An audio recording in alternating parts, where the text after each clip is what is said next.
Let me make another prediction. I've said it before. I'll say it again. No Jumper, Adam 22, or shall we say Adolf 22, dead. Huh? Dead. The podcast is dead. After Sharp leaves, it's over. There's nothing left. Sharp is the only person left who has any talent or entertainment value.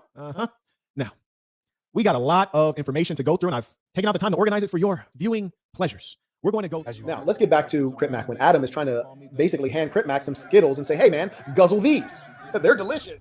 Black peoples, they enjoy their food to be more cooked. And there was wow, that's fascinating because I'm going to keep it a buck with you. He doesn't strike me as the type of guy who grew up around black people. He doesn't strike me as the kind of guy who currently lives around many black people. He doesn't strike me as the type of guy who's dating a black woman or was adopted by a black family. I mean, someone let me know if I'm wrong. Is this not strange? You got three corny ass white dudes discussing black people as a topic. Is that not weird as shit right now? And somehow he's making assertions, or shall we say stereotypes about what black people eat. I didn't know this man is a goddamn ethnographer. Done an ethnography on the blacks. Notice when Adam was talking greasy, he was talking greasy with his white buddies, not normal white people, corny ass white dudes who are bisexual, not normal white guys. You know, like the ones we see every day out in the world, the ones that go outside. No. Guys who engage in sodomy and are cucks who allow other men to sleep with their wives and their girlfriends. Three of those guys together talking greasy about meat, which they would none of them say face to face. Adam didn't like milk. Why didn't he like milk? Because he can't identify with milk and he can't control milk. Milk comes in and you don't like milk because he's not the kind of white guy you are. He's straight up and down honest.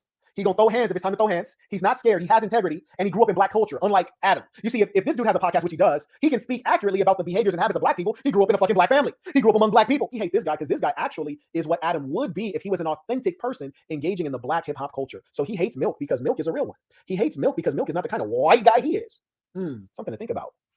Carrying on to our next. Another notable head on his internet wall is none other than No Jumper CEO, Adam 22. Wasn't expecting this one, handled in Saints. You know, honestly, I wasn't expecting it either because as a businessman, I've done business with a lot of people I don't like and multitudes that I don't love. But one thing I've never done is done business with someone and then turned around unmotivated and said things that were hateful or derogatory towards someone I did business with who's never said a negative word about me. So this is completely unexpected, and I'll go through all of the evidence of why we're here. Never actually seen me one time reach out and attack anybody on the internet. Although when I do it, it's like hell on earth, you dig? But it's all been defensive, and that's what people are. A straight bitch, and they know he's a bitch, and we're gonna go through all the evidence, and it'll be honestly safe for you to not be around that kind of bitch. This internet battle has so much nuance to it, I may do a video breaking it all down. In essence, he exploited the already weak relationship between Adam and Akademiks to start an internet war between both camps, thus killing two internet birds with one large internet stone. So then, all of a sudden, DJ Akademiks gets emotional. He starts menstruating over the fact that No Jumper hosted the supervillain.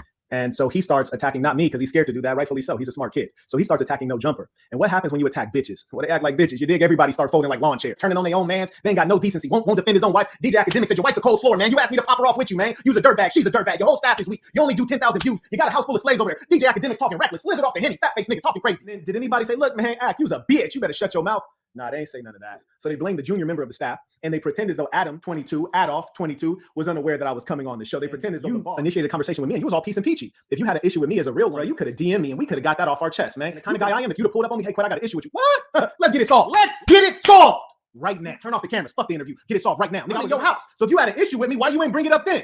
Yeah, so you gonna wait till I leave, then you gonna DM me like a hoe on some peace and peachy shit. Then you wait till I'm clean out of state, and all of a sudden you got some slick shit to say. That's funny. Oh, let me tell you, and this is the kind of caricature of a white guy that we hate. This is a fucking devil. This is not a normal white guy. This is a caricature. You know, there are very few things better than revenge. You know, there's nothing more beautiful than planting a seed, and it happens to be the seed of destruction of your enemies. You did. Peace to the saints. Peace to the saints.